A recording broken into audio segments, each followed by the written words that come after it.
bienvenidos a Conexión PBB. Yo soy Zoe y estamos muy felices de que nos acompañes en otra transmisión como cada martes a las 8 p.m. ahí cómodamente en tu casa o en tu sala, pero con tu corazón a disposición para alabar y escuchar la palabra de Dios.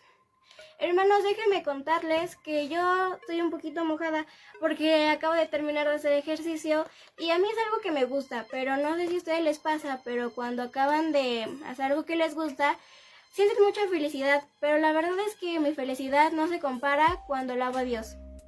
Permítanme compartirles un versículo, 1 de Corintios 6:19, que dice que el cuerpo humano es el templo del Espíritu Santo. Y pues bueno, yo creo que con las mismas ganas, sé y debemos, y con las mismas ganas que algunos nos ejercitamos, debemos ejercitar nuestro espíritu. Comencemos.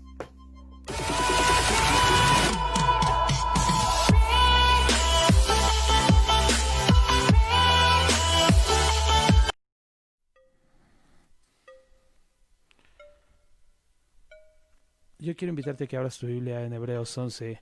El día de hoy el capítulo que tenemos para estudiar en los versículos 8 al 16 es un capítulo grande que tiene muchas historias de aquellos hombres de fe que no solamente creyeron en Dios, sino que también le creyeron a Dios, confiaron en sus promesas y tomaron decisiones a partir de esa fe.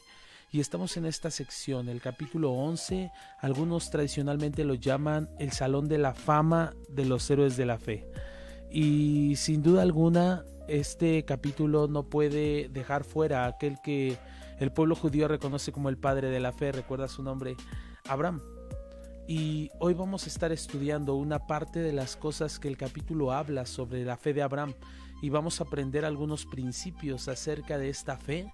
Y está bien si leemos los versículos 8 y hasta el versículo 10, aunque vamos a estudiar hasta el 16. Vamos a leer estos versos, después oramos y comenzamos a observar esta fe de Abraham, que el autor tiene la intención de poner estos ejemplos para inspirar a los creyentes de la iglesia primitiva que estaban tentados a volver atrás, a abandonar la fe en Jesucristo y regresar a su antigua religión. Y muchos de nosotros también podríamos estar tentados a hacer lo mismo y regresar quizás a nuestra antigua forma de vivir sin Cristo. Pero vale la pena hasta el fin. Nosotros no somos de los que retroceden para perdición, dice en el 10:39, sino de los que tienen fe para preservación del alma. Y estos ejemplos son hombres y mujeres que tuvieron este tipo de fe, una fe bíblica. Y quiero que veamos sus ejemplos, comenzando en el versículo 8, y vamos a leer al verso 10 y oramos y comenzamos. Dice así, Hebreos 11:8. Por la fe, Abraham, siendo llamado, obedeció para salir al lugar que habría de recibir como herencia, y salió sin saber a dónde iba. Por la fe, habitó como extranjero en la tierra prometida, como tierra ajena, morando en tiendas con Isaac y Jacob, coherederos también de la misma promesa, porque esperaba la ciudad que tiene fundamentos, cuyo arquitecto y constructor es Dios.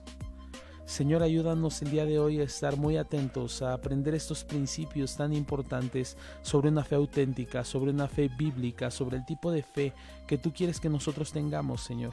Ayúdanos a estar atentos a pesar de el calor, la hora, el hambre. Ayúdanos a escuchar tu palabra. Te lo pedimos en el nombre de Jesús. Amén.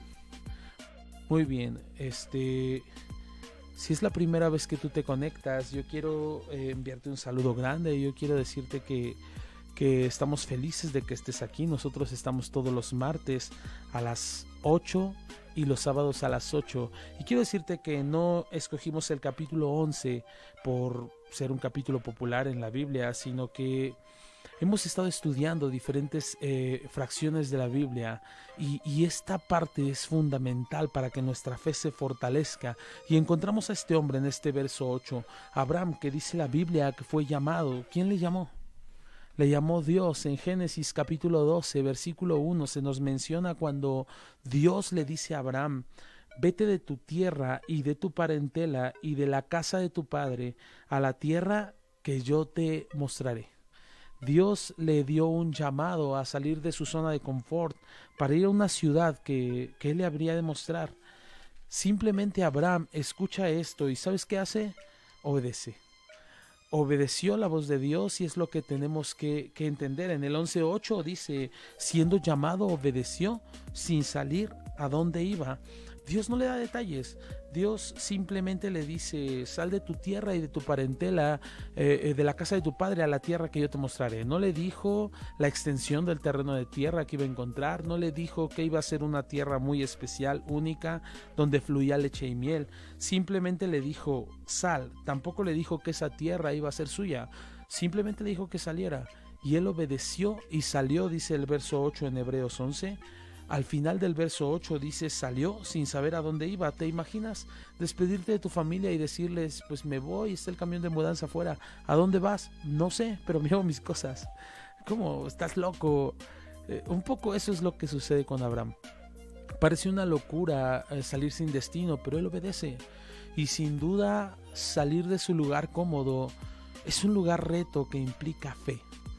Ahora es muy interesante porque muchos de nosotros no haríamos algo así.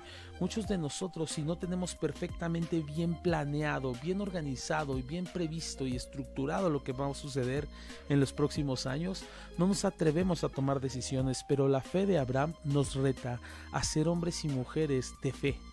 Que empieces a tomar pasos sin tener muy claros los resultados finales, sin tener siquiera una garantía de estabilidad o cierta seguridad temporal antes de tomar las decisiones. Pero ojo, que cuando hablo de tomar pasos de fe, no te estoy diciendo que bueno, pues entonces voy a empezar el negocio, no tengo dinero, pero me voy a endrogar con un préstamo con el banco por 10 años y yo sé que lo voy a poder pagar porque tengo fe. No se trata de eso. La Biblia nos dice que no debamos a nadie. Eso no es fe. Eso no sé qué es, pero no es fe, o no lo quiero decir, ¿no? Pero debemos ser prudentes en eso. Sin embargo, hay veces en las que sabes que Dios está pidiendo tomar una decisión, avanzar, y eso siempre con el fin no de obtener tus propios fines egoístas, personales, para ti, sino con el fin de conocerle, con el fin de adorarle, con el fin de entregarle más, con el fin de servirlo. Y sabes que tomar decisiones que te permitan hacer esto cuesta cierto precio. Pero sabes también que si Dios te está llamando a salir de la zona de confort, vale la pena creerle a Dios que no te va a dejar a la mitad del camino. De hecho, aunque Dios no le dice exactamente a dónde ir, sí le dice algo en Génesis 12, en el verso que sigue, en el 2 y en el 3. Dios le dice a Abraham, haré de ti una gran nación y te bendeciré y engrandeceré tu nombre y serás bendición. Bendeciré a los que te bendijeren y maldeciré a los que te maldicen. Y serán benditas en ti todas las familias de la tierra. Dios le está garantizando estar con él, respaldarlo, bendecirlo, mientras él da este paso de obediencia. Y tú debes saber eso, que aunque no tengas muy claro el final, sabes que en el proceso Dios está contigo y no te va a abandonar. Así es que eso es lo que aprendemos de la fe de Abraham. Cuando Dios te pide hacer algo, debes saber que vale la pena obedecer porque Él va a estar contigo, por loco que parezca salir sin tener muy claros sus planes.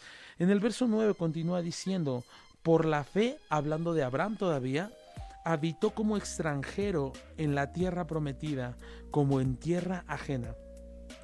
Dios lo llevó hasta ese lugar, hasta la tierra prometida, pero dice el texto que Él habitó como extranjero, y luego dice, morando en tiendas con Isaac y Jacob, coherederos de la misma promesa.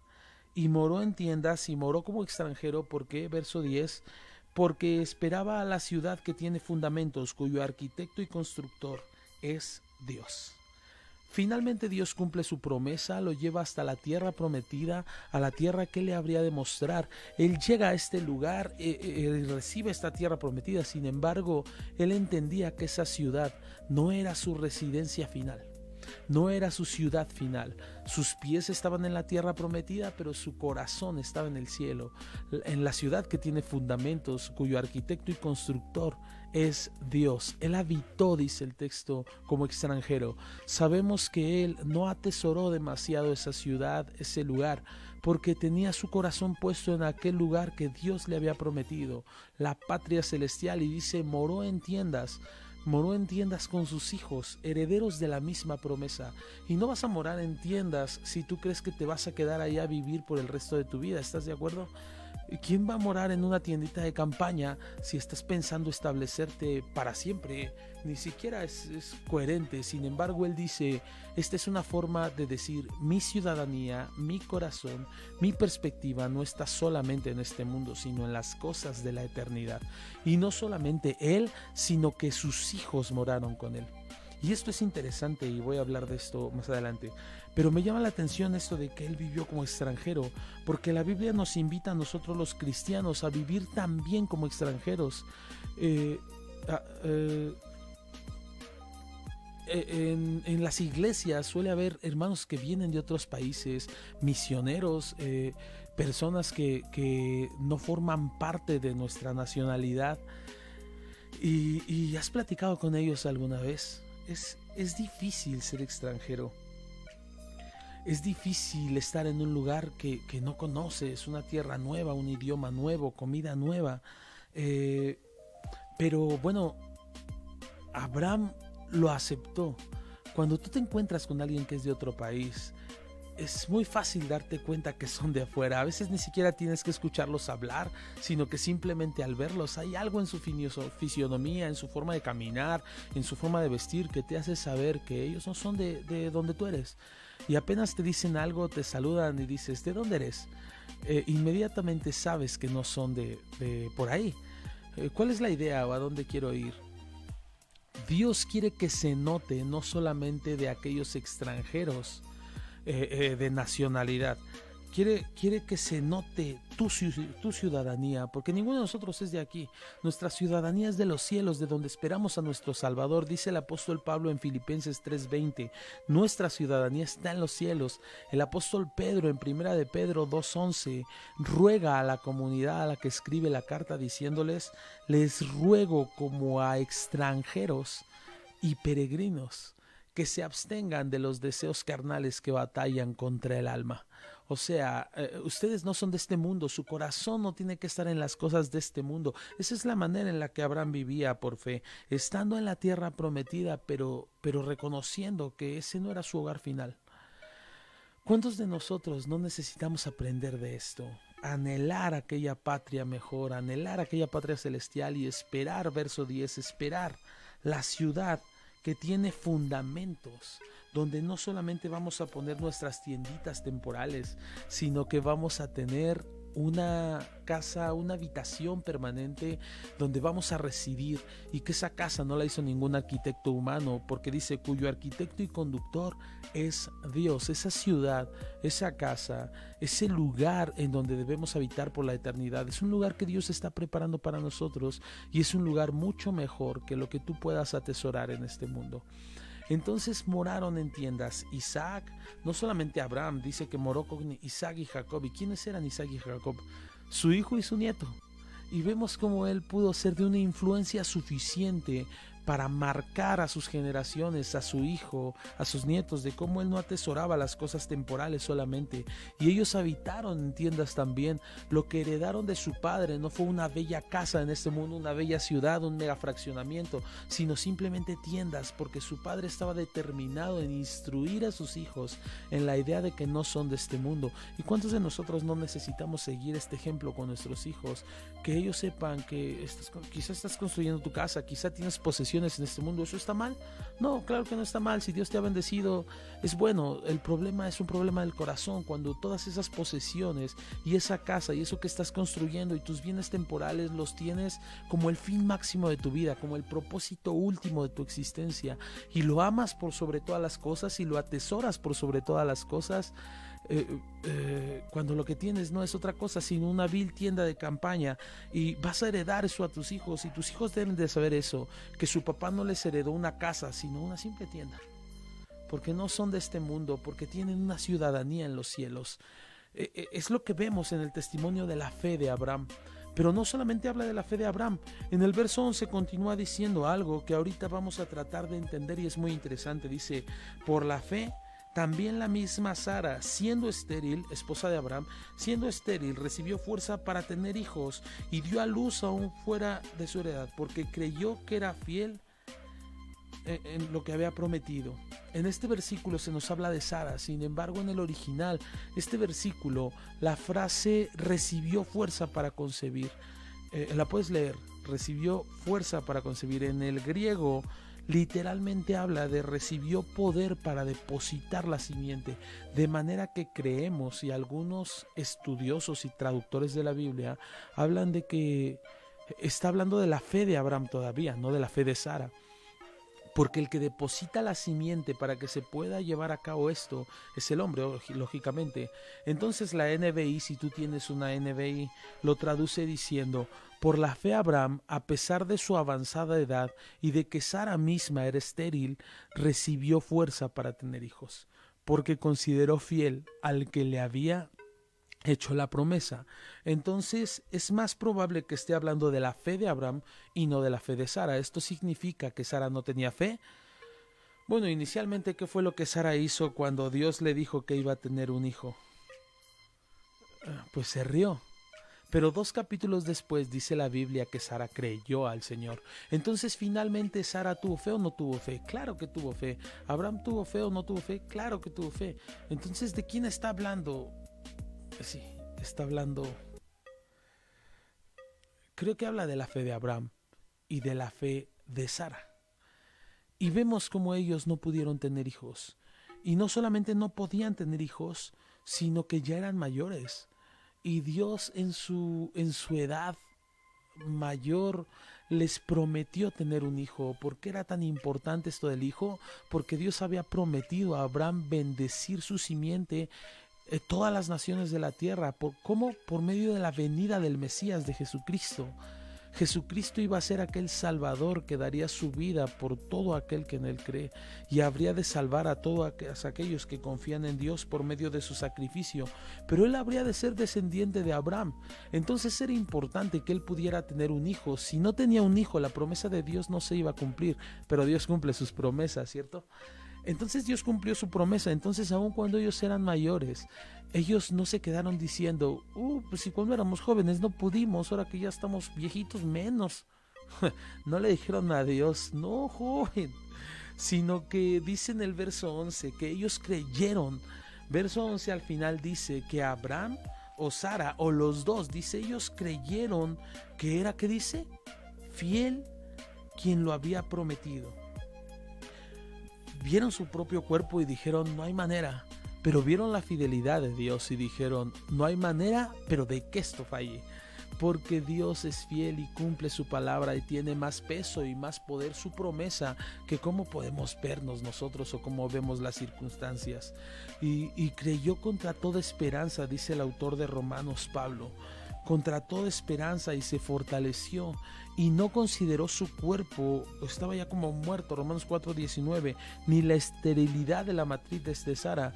No dudó por incredulidad de la promesa de Dios, sino que se fortaleció en fe, dando gloria a Dios, verso 21, plenamente convencido de que era también poderoso para hacer todo lo que había prometido.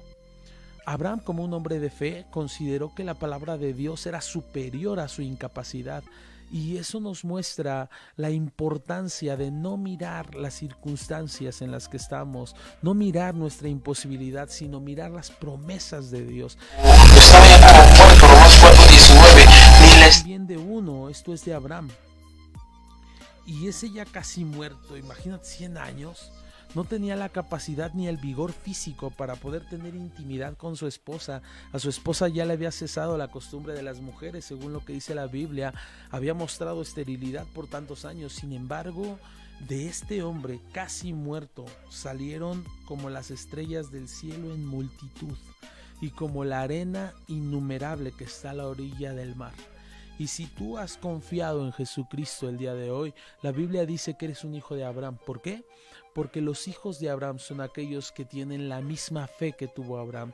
Y Abraham tuvo una fe en la que creyó a Dios, y esa fe le fue contada por justicia. Si tú crees a Dios en el testimonio acerca de su hijo, Él te da su justicia, como lo hizo con Abraham.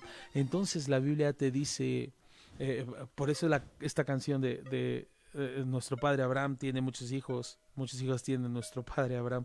Hablando de esta fe, él tuvo muchos hijos, no solamente es padre de la nación judía, sino también de todos aquellos que tenemos una fe como la fe de Abraham. Entonces, ¿cuántos hijos son? Poquitos son muchos, demasiados, innumerables, como las estrellas del cielo en multitud, como la arena innumerable que está a la orilla del mar. Sin embargo, Abraham vio el cumplimiento de esta promesa, él vio la cantidad de hijos, él vio la nación que había de salir de él, ¿lo vio? No pudo verlo. De hecho, el verso 13 sigue diciendo que conforme a la fe murieron todos sin haber recibido lo prometido. Abraham y Sara murieron, no lo vieron físicamente, sin embargo sí lo vieron espiritualmente, porque mira el verso 13 sigue diciendo, sin haber recibido lo prometido, pero mirándolo, ¿cierto? De lejos. ¿Con qué ojos pudieron ver el cumplimiento? ¿Con los ojos físicos? Con los ojos de la fe, con los ojos que permiten tener la certeza de lo que esperas, la convicción de lo que no ves. Y ellos pudieron ver de lejos el cumplimiento de la promesa y lo creyeron. No tenían lugar a dudas en su corazón que Dios iba a cumplirlo. Y no solamente lo creyeron, dice, lo saludaron. Esto se puede traducir también como lo festejaron, se gozaron en saber que Dios habría de cumplir su promesa y darles esta nación como descendencia. Y no solo eso, sino confesando, ¿qué cosa dice el verso 13? Confesando que eran extranjeros y peregrinos sobre la tierra. Murieron sin haber recibido lo prometido, dice el verso 13. Cuando Abraham estaba en su lecho de muerte, no dice, ay, ya me estoy muriendo y Dios no cumplió lo que me dijo. ¿Sabes qué dice? Dice, ok, la promesa de Dios es más grande que mi vida. Es tan grande que no cabe en mi existencia, entonces voy a tener que verlo del otro lado del espejo. Ese es mi Dios, y murió creyendo que lo que Dios dijo se iba a cumplir. Muchas veces hay promesas de Dios que tú no vas a alcanzar a ver con tus propios ojos, pero Dios ha prometido ser fiel a su palabra y cumplir aquellas cosas que ha dicho. Y lo vamos a ver con nuestros ojos un día. Quizá en la eternidad, pero vamos a ver el cumplimiento de muchas cosas que Dios nos ha mostrado. Pero me llama la atención que dice, lo miraron de lejos, lo creyeron, lo saludaron, pero también dice que confesaron que eran extranjeros y peregrinos. Y ya hablamos un poco de eso, pero me llama la atención que no dice, y confesaron que eran vagabundos, porque no eran vagabundos. Un vagabundo pues va dando vueltas por el mundo, no sabe dónde va, no le importa dónde pueda llegar, pero nosotros no somos vagabundos por el mundo. Somos extranjeros y peregrinos que tenemos una patria, que tenemos una ciudadanía, que tenemos un IFE o un INE o un pasaporte, tenemos una ciudadanía. Y en el verso 14 mira cómo dice, porque los que esto dicen, o sea, los que dicen que son extranjeros y peregrinos, claramente dan a entender que buscaban una patria. O sea, si fueras vagabundo, no te importa si tienes o no tienes un lugar, te dan lo mismo donde duermes, pero como eres un extranjero, como eres un peregrino, esto significa que tienes una patria. Pero me llama la atención el verso 15, no era la patria de donde salieron. Su ciudadanía no estaba en el lugar de donde salieron, verso 15, porque si él hubiera estado pensando en la patria de donde salieron, todavía tenían tiempo de volver. Pero ellos, al decir que eran extranjeros, no estaban diciendo meramente que eran extranjeros porque no eran de la tierra prometida como su origen. Como cuando les preguntaban, ¿de dónde eres? No, pues de Ur de los Calderos. No, soy extranjero, soy de Ur. No, ellos decían que eran extranjeros, pero no decían que eran de Ur, sino que ellos eran extranjeros porque se consideraban ciudadanos del reino de Dios. Y eso es lo que Dios nos ha llamado a nosotros también a decir. ¿De dónde eres? Mi ciudadanía está en los cielos. Anhelo una patria mejor. No voy a volver atrás, porque ciertamente muchos venimos de cierta religión, de cierta vida de comodidades, de cierta vida quizá de pecado, de ciertos hábitos, y hay tiempo de volver atrás, ¿sabes? Hay tiempo de regresar, pero no vale la pena retroceder, porque nosotros no somos de los que retroceden para perdición, dice el autor de Hebreos en el 10:39, sino de los que tienen ¿qué? Fe para preservación del alma. Y este ejemplo está puesto aquí para que los hebreos, los cristianos judíos del primer siglo, entiendan, sí, quizá hay tiempo de volver, pero ¿sabes qué? Hay algo mejor por delante. Anhelaban algo mejor, dice el verso 16. Si hubieran estado pensando en esa ciudadanía que dejaron, tenían tiempo de volver, pero no volvieron. ¿Por qué? Porque anhelaban una mejor, es decir, una patria celestial. Por lo cual Dios dice, no se avergüenza de llamarse Dios de ellos, porque les ha preparado una ciudad. ¿Cuál es el resultado de vivir una fe que no reconoce que es de este mundo, que le cree a Dios en el llamado que le ha hecho, que atesora las cosas eternas por lo temporal? ¿Sabes cuál es el resultado? Que Dios, dice el verso 16, ¿qué dice? No se avergüenza de llamarse Dios de ellos. Esto es increíble. En el mundo cristiano se habla mucho de no avergonzarnos de Dios. Y eso está bien, no está mal. En Romanos 1:16 Pablo dice, porque no me avergüenzo del evangelio, porque es poder de Dios para salvación a todo aquel que cree. En Marcos 8:38 Jesucristo trae una advertencia y dice que el que se avergonzare de él y de sus palabras en esta generación adúltera y pecadora, él también se avergonzará de él del que se avergüence él cuando venga en la gloria de su Padre con los santos. Entonces sí es cierto, hay una idea y una advertencia, hay una enseñanza bíblica de no avergonzarnos de Dios, pero aquí está hablando de otra idea. Aquí estamos hablando de la idea de que Dios podría avergonzarse de nosotros. Dios podría avergonzarse de nosotros. No es tanto que tú no te avergüences de Él, sino que Él podría sentir vergüenza de ti. Pero Dios no se avergüenza de nosotros cuando tú y yo mostramos esta fe bíblica, cuando tú y yo vivimos una vida de obediencia, cuando tú y yo respondemos al llamado, cuando creemos en sus promesas, cuando vivimos a la luz de la verdad, de lo que Dios nos ha dicho, aunque no veamos resultados inmediatos, pero creyendo y poniendo nuestros ojos más allá, dando pasos de fe. Cuando nosotros caminamos de esta forma, ¿sabes qué dice Dios? Ese es mi hijo y no me avergüenzo de él, y yo lo voy a respaldar y yo lo voy a bendecir y no le voy a quedar mal, porque aquí estoy preparando una ciudad. ¿Te imaginas tú poniendo tus ojos en lo eterno y anhelando lo eterno y tomando decisiones y dejando cosas en este mundo, y de repente llegas allá y dices, ¿para esto? Ay Dios, pues te hubieras rifado algo más chido, ¿no? ¿Tú crees que vas a llegar al cielo y vas a poder decir eso? Está padre, Dios. O sea, Dios está preparando algo glorioso para sus hijos. Vale la pena, no importa lo que dejes en este mundo, vale la pena. Me gusta esa frase que dijo un pastor, que le escribieron en su tumba: vale la pena gastarse para Dios. Dios no se avergüenza de los que toman decisiones el día de hoy para glorificarle. Eso es lo que la Biblia enseña.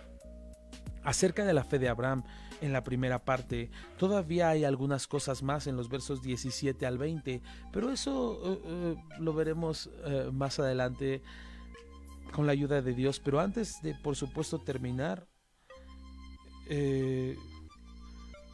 quiero hacer un breve resumen de 5 aspectos que aprendemos de este pasaje sobre la fe bíblica, sobre este ejemplo de Abraham. Número 1. La fe es una respuesta al llamado de Dios. La fe se aplica como una respuesta al llamado de Dios. La fe no es un buen deseo, no es una linda intención. La fe no tiene que ver con mis propios fines egoístas, tiene que ver con el llamado de Dios. Porque en el verso 8 leímos que fue por la fe que Abraham, cuando fue llamado, te fijas, subraya esa frase en tu Biblia: cuando fue llamado, obedeció. ¿Cuál es la oportunidad de poner por obra tu fe? ¿Cuál es? El llamado de Dios. Si no hay un llamado de Dios, no necesitas aplicarte, pero si hay un llamado de Dios, entonces más te vale aplicar tu fe y obedecer a lo que Dios te está pidiendo. Si Dios no es quien te está llamando, te vas a estrellar, mejor no avances. Porque hablamos mucho de los pasos de fe, pero ¿qué tal y das un paso de fe en base a un llamado que nunca ha existido y que Dios no te ha hecho, sino que era más bien tu deseo egoísta y quisiste avanzar? ¿Sabes qué va a pasar?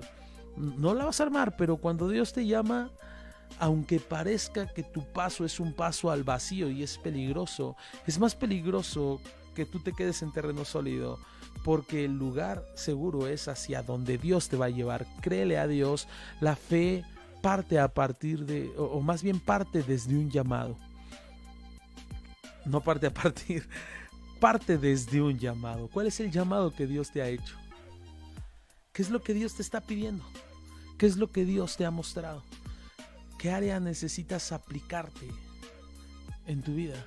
Segundo punto, la fe se muestra en obediencia y no por conveniencia. La fe se muestra en obediencia y no en conveniencia. Así como Abraham supo a dónde iba y lo que le esperaría, tú y yo no tomamos la decisión de hacer lo que Dios nos pide porque hay una garantía de que al final va a ser padrísimo según la perspectiva temporal. Que Dios te muestra que al final eso va a resultar en algo mejor temporalmente. Quizá no va a resultar en algo mejor temporalmente, pero seguro va a resultar en algo mejor espiritualmente, porque si no Dios no te lo hubiera pedido. Y Dios quiere que te muevas en fe por obediencia y no por conveniencia. Número 3, la fe me lleva a poner mis ojos en lo eterno. ¿Te acuerdas? No mirando ustedes lo que se ve, sino lo que no se ve, porque lo que se ve es temporal, lo que no se ve es eterno. Ellos confesaron ser extranjeros y peregrinos, no echaron raíz en este mundo. Porque cuánto se habla de la fe para las cosas temporales, tu mejor vida hoy, tu mejor vida aquí y ahora. La fe no sirve para esas cosas, la fe es para poder ver la mejor vida que Dios promete en la eternidad, porque no somos de este mundo, y si tu fe no está generando una vida más desapegada a las cosas temporales y apegada a las cosas eternas, entonces no es una fe bíblica. Debemos tener mucho cuidado con qué tipo de fe estamos aplicando. Otra vez, no está mal que tú tengas una casa, pero ¿ves esa casa como lo máximo en tu vida o como una simple tienda que Dios te está permitiendo habitar? ¿Qué fin tienes con eso? Y no solo en tu casa, como te dije, tu trabajo, tu familia, en todo lo que haces aquí y ahora. El fin siempre tienen que ser las cosas eternas. Número 4. La fe te permite creer, no en tus fuerzas, sino en la fidelidad de Dios. La fe te permite creer no en tus fuerzas, sino en la fidelidad de Dios. O sea, esto no se trata de, pues ten fe, tú puedes. Esto es, aplica tu fe porque Dios ya lo dijo y Él no miente y Él lo va a hacer a pesar de que tú no tienes la capacidad, de que tú estás imposibilitado, como Abraham y Sara que no podían. No te fijes en tu capacidad porque quizá Dios te está pidiendo algo y tú dices, es que no va a poder. Pero quizá Dios te está mostrando, Dios te está llevando a cambiar de trabajo, Dios te está llevando a mover a tus hijos de escuela, Dios te está llamando a salir de casa de tus papás. Hay decisiones, pero tú dices, es que no voy a poder, no me va a alcanzar, no tengo las posibilidades. No te fijes en tus posibilidades, sino en lo que Dios ha dicho en su palabra. Él te va a respaldar en lo que te está diciendo que hagas. No creas en tus fuerzas, no es fe en ti, ¿te fijas? Porque cuánto se habla de esto, de la fe en ti mismo. Pero no se trata de eso, es fe en la fidelidad de que Dios te va a respaldar cuando tomes decisiones. Y por último, número 5, la fe te ayuda a no volver atrás, a no volver atrás. Dilo conmigo, a no volver atrás. Así como estos hombres tenían tiempo de volver, pero no lo hicieron por la fe bíblica te mantiene enfocado, te mantiene con un rumbo fijo, con una brújula, con un camino perfecto, que es Jesús. Te permite determinarte a no regresar y la tentación a abandonar la fe va a venir. Y no solo la fe cristiana, la tentación a volver atrás. dejar lo que Dios te pidió en un principio. Quizá Dios te dijo algo y empezaste a caminar en eso que Dios te mostró, te dio un llamado, obedeciste, aplicaste fe, viste lo eterno, pero después de un punto hay tanta presión, hay tanto cansancio que dices, no, yo creo que mejor me regreso, carnal, ya me cansé. No, no es así, es un momento en el que tienes que decir, no es así, no vuelvo atrás. ¿Hay tiempo de volver? Sí lo hay, pero ¿qué hay atrás? ¿A dónde iremos si solo Él tiene palabras de vida eterna? ¿Crees que vas a estar mejor fuera de lo que Dios te ha pedido hacer? ¿Crees que es un lugar más seguro estar fuera de donde te dice Dios? El lugar más seguro para estar es creyendo lo que Él te ha dicho y viviendo en el centro de su voluntad, que es buena, agradable y perfecta, y si retrocediere, no agradará a mi alma. No somos de los que retroceden, ¿verdad? Sino de los que tienen fe para preservación del alma. Pero ¿por qué no oramos y le pedimos a Dios esa fe? Vamos, cierra tus ojos y dile, Señor, necesitamos esa fe. La fe viene por el oír y el oír por tu palabra. Y no podemos esperar tener una fe como la que hemos visto hoy si no nos exponemos a tu palabra. Queremos una vez más, Señor, venir confesando nuestra incapacidad, confesando nuestra debilidad, pero no debilitándonos en cuanto a la fe, sino creyendo que tú eres poderoso para cumplir con lo que has dicho, Señor. Queremos honrarte, queremos bendecirte, queremos vivir vidas completamente desapegadas de las cosas temporales, no siendo negligentes con las cosas temporales, pero sí dándoles el lugar correcto, que es simplemente eso, algo efímero, algo temporal, que no vamos a poder llevarnos a la eternidad. Queremos invertir en nuestras vidas en el llamado que nos has hecho, y ese llamado es el de conocerte, ese llamado es glorificarte, ese llamado no es otra cosa más que seguirte con nuestro corazón, y queremos adorarte, Señor, en todo nuestro estilo de vida, y para eso necesitamos fe. Fe para adorarte, fe para caminar contigo, fe para obedecerte, fe para tomar decisiones y ver las cosas a la perspectiva, a la luz de la perspectiva eterna. Pon en nosotros el querer como el hacer y glorifícate, Señor, en nuestras vidas, en nuestras familias, en nuestros corazones, y danos más fe. Ayúdanos, Señor, a aquellos que aún estamos dudando en que tenemos una fe pequeña. Ayúdanos, Señor. Haz tu obra, respáldanos, acompáñanos y cumple tus propósitos, cumple tus promesas. No necesitamos pedirlo, sabemos que lo harás, pero permítenos poner nuestra fe en eso. Te lo pedimos en el nombre de nuestro hermano y tu Hijo amado Jesús. Amén.